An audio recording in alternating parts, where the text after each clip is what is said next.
अब आप सुनेंगे महालक्ष्मी व्रत पूजा विधि। सबसे पहले एक चौकी पर माँ लक्ष्मी और भगवान गणेश की मूर्ति की स्थापना करें। ध्यान रखें कि मूर्ति का मुख पूर्व या पश्चिम दिशा में रखें। इसके बाद थोड़ा सा चावल डालकर लक्ष्मी जी के पास कलश की स्थापना करें। कलश के ऊपर एक नारियल में कपड़ा बांध कर रखें। इसके बाद गणेश जी की और चावल की 16 ढेरिया बनाए। यह 16 मृतका की प्रतीक है।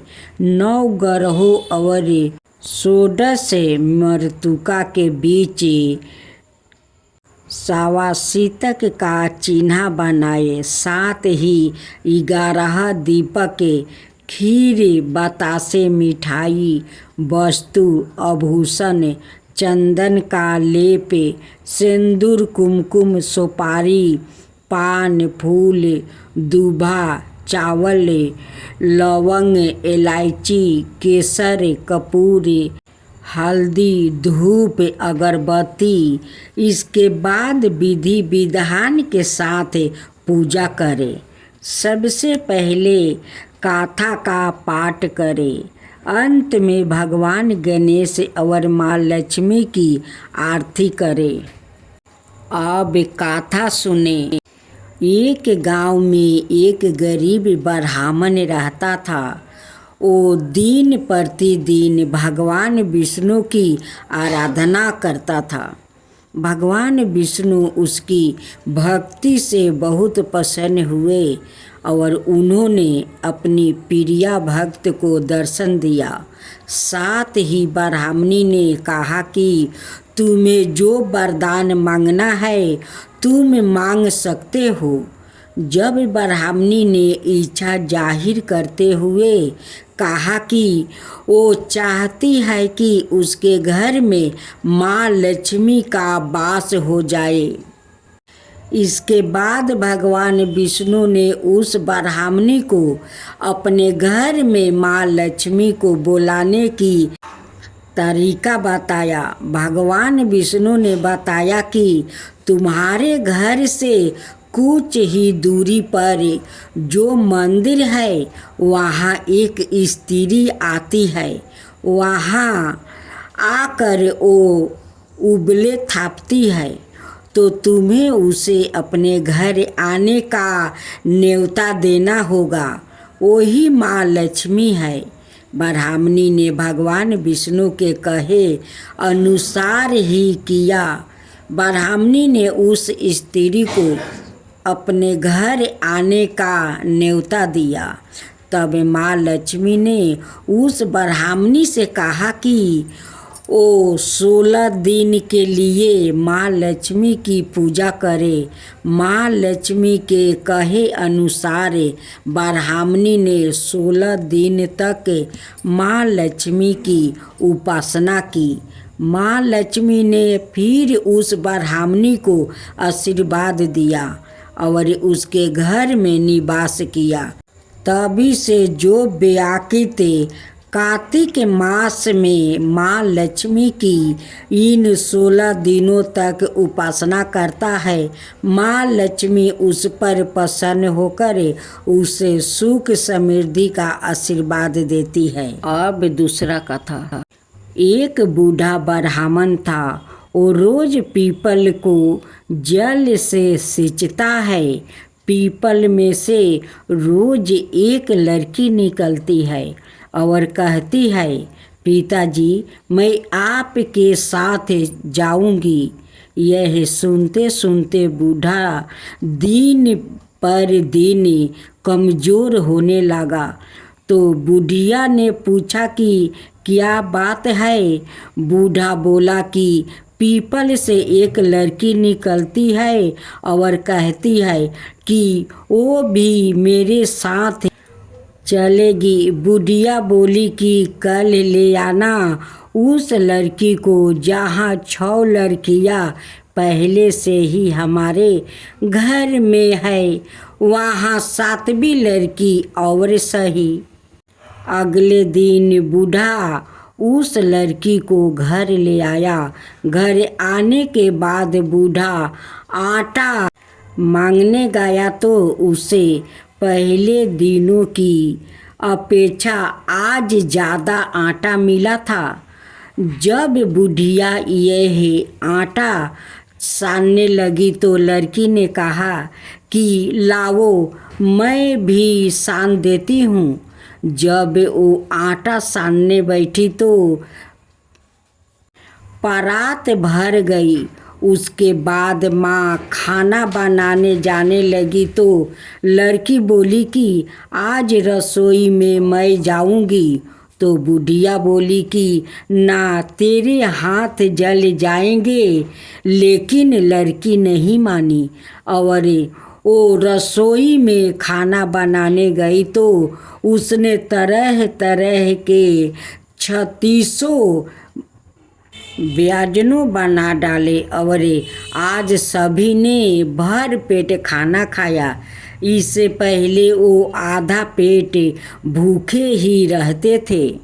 रात हुई तो बुढ़िया का भाई आया और कहने लगा कि दीदी मैं तो खाना खाऊंगा।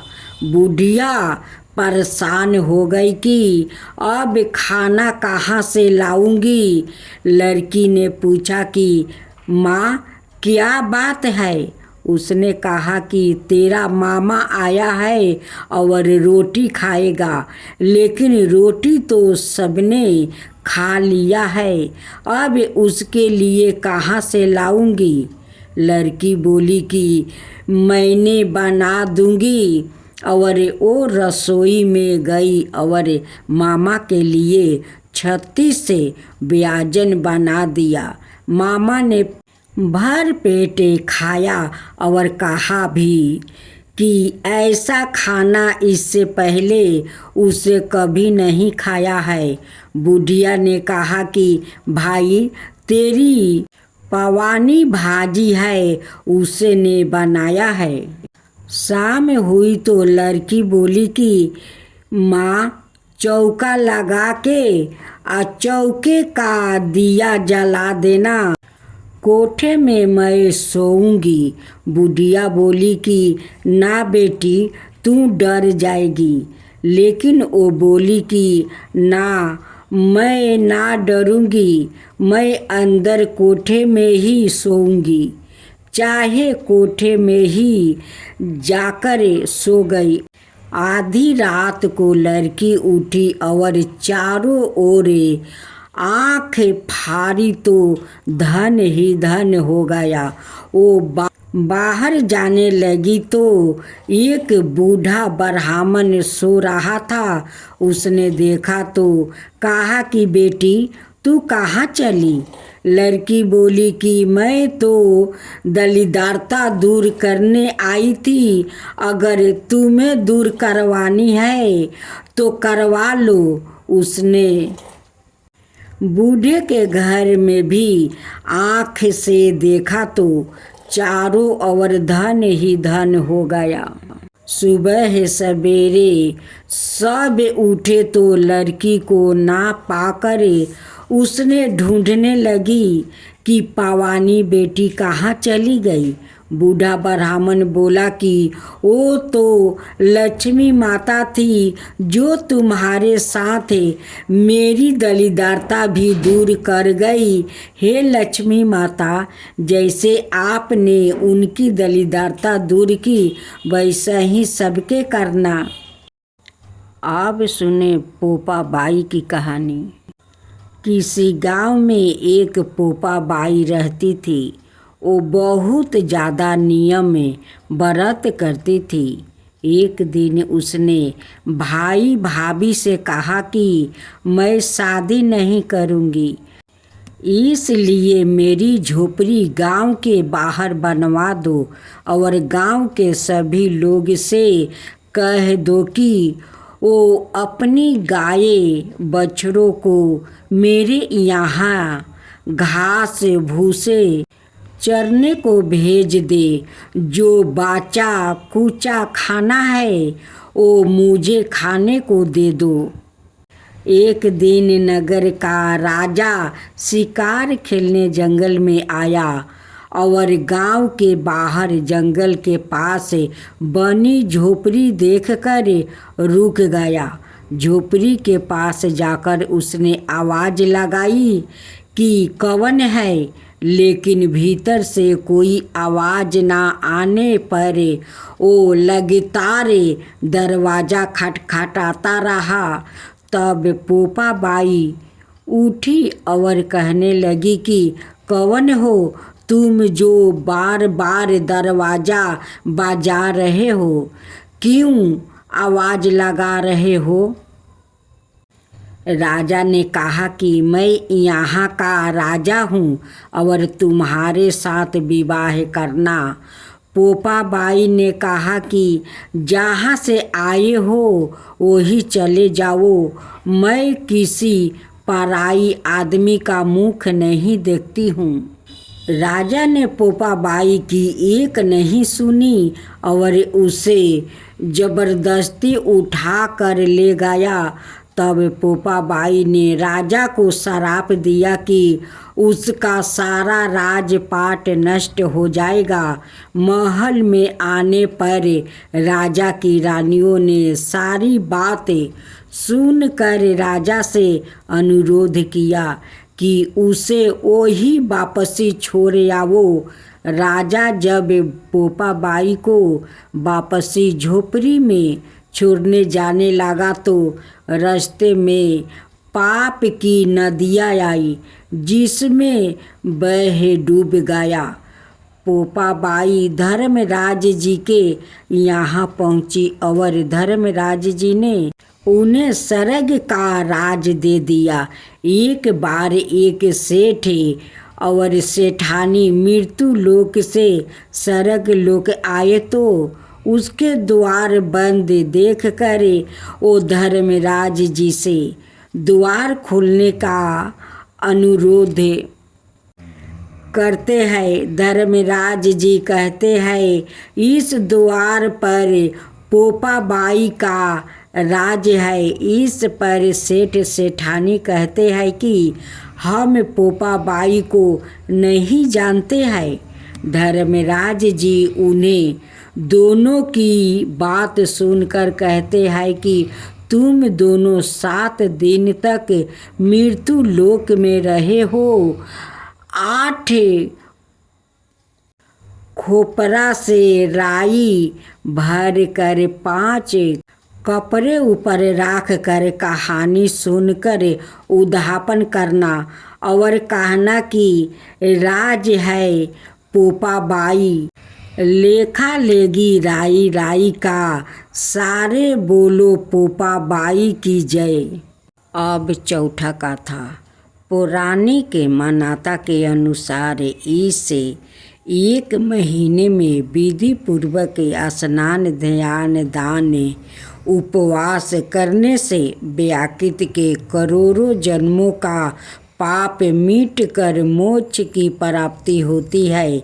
ऐसी कार्तिक स्नान से जुड़ी कुछ कथाएँ भी है जिनमें इली घून की कथा काफ़ी प्रचलित है। एक समय एक इली और एक घून थे।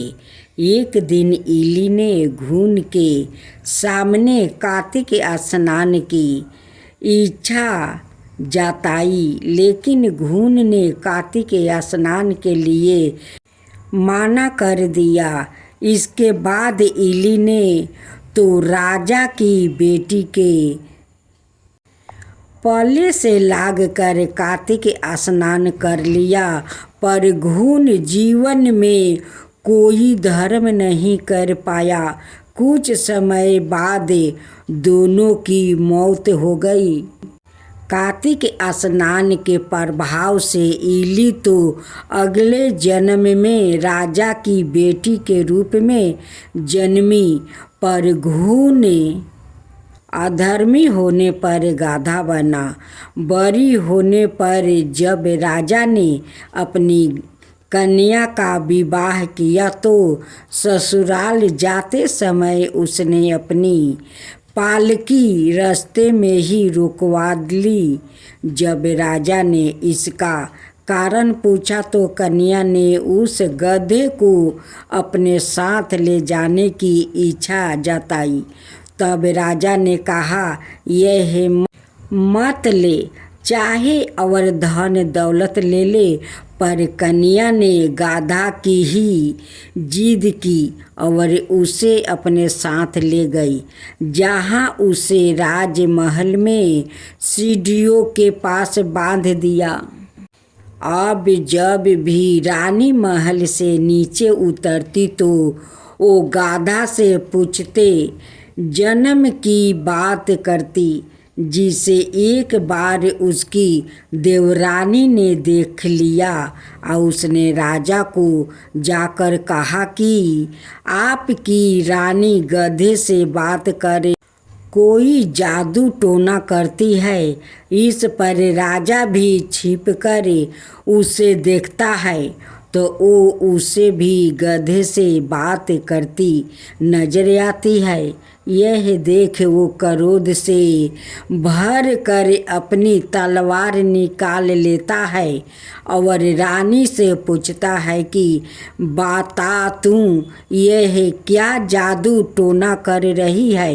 यह सुन रानी अपने ओ गाधे के पूर्ण जन्म की गाथा सुनाते हुए बताती है कि कैसे वो कार्तिक स्नान से राजकन्या बनी। कार्तिक स्नान का महात्म जानकर इसके बाद राजा ने भी रानी के साथ कार्तिक स्नान करने का फैसला किया, जिसके बाद विधि पूर्वक कार्तिक स्नान करने पर राजा का महल धन धनाय से भर गया। कार्तिक स्नान का पानी गधे पर डालने पर उसका विमोच का प्राप्ति हो गया। अब आप सुनेंगे राम लक्ष्मण सीता माता की कहानी। भगवान श्री राम लक्ष्मण और सीता जी पिता दशरथ जी की आज्ञा से वनवास जाने लगे। रास्ते में सभी तीर्थ गंगा, यमुना, गोमती नदियों में पितृ दर्पण कर वन में कंदमूल फल फूल खाते हुए वन में अपना समय व्यतीत करने लगे। कार्तिक का महीना आया। एकम का दिन लक्ष्मण जी ने राम जी की आज्ञा से फल फूल लाकर माँ सीता को दिया। तब माँ सीता ने 4 पतल परोसी। तब लक्ष्मण ने पूछा, भाभी माँ, हम 3 हैं, फिर 4 में क्यों परोसा? तब माँ सीता बोली, 1 पतल गौ माता की है। राम जी लक्ष्मण जी गौ माता को पतल परोस दिया। तब राम जी ने पूछा, सीता आपने खाना शुरू क्यों नहीं किया? तब सीता माँ बोली, मेरी तो राम कथा सुनने का नियम है। राम कथा सुनने के बाद ही मैं फल ग्रहण करूँगी।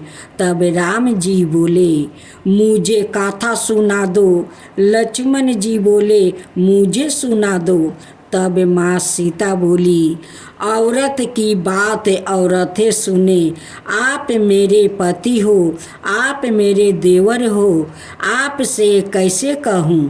तब लक्ष्मण जी ने सोचा, इस जंगल में कौन औरत मिलेगी? तब लक्ष्मण जी ने अपनी माया से एक नगरी का निर्माण किया। उस नगरी में सब सुखी सुविधाओं से युक्त थी। उस नगरी में सब चीज़ें सोने के थी, इसलिए नगरी का नाम सोना नगरी रखा। सभी नगर निवासियों को घमंड हो गया। उस नगरी में कोई गरीब नहीं था। जब सीता जी कुएं पर पानी लेने गई और पनिहारिनों से राम राम किया तो कोई नहीं बोली। थोड़ी देर में एक छोटी सी कन्या आई। सीता जी उसे राम राम बोली और कहा कि बाई राम कथा सुनोगी क्या? तब वो बोली मेरे तो घर पर एक काम है। सीता जी ने कहा मेरे पति राम और देवर लक्ष्मण भूखे हैं। तब लड़की बोली मेरी माँ मेरा इंतजार कर रही है। वो लड़की वहाँ से जाने लगी। तब माँ सीता के क्रोध से सारी नगरी साधारण सी हो गई। जब लड़की घर गई तो माँ बोली बाई यह क्या हुआ? तब लड़की बोली मेरे को तो पता नहीं है। वहाँ पर एक साध्वी बैठी थी, मुझे राम कथा सुनने के लिए बोली, पर मैं तो कथा नहीं सुनी। यदि उसने कुछ किया हो तो पता नहीं। तब उसकी माँ ने उसको वापस जाकर कथा सुनने को कहा। लड़की ने वापस जाकर कथा सुनने से मना कर दिया। तब उसकी बहू बोली आपकी आज्ञा हो तो मैं कहानी सुनकर आती हूँ। जब बहू कुएं पर गई तो पानी भरे और खाली करे। तब सीता जी ने कहा आपके घर पर कुछ काम नहीं है क्या? तब वो बोली माता जी मैं तो सारा काम करके आई हूँ। तब माँ सीता बोली तू मुझे माँ कहकर बुलाई, यदि तुझे समय हो तो मेरी राम कहानी सुन लेगी। तब वो बोली माता जी कहानी सुनाओ, मैं प्रेम से कहानी सुनूंगी।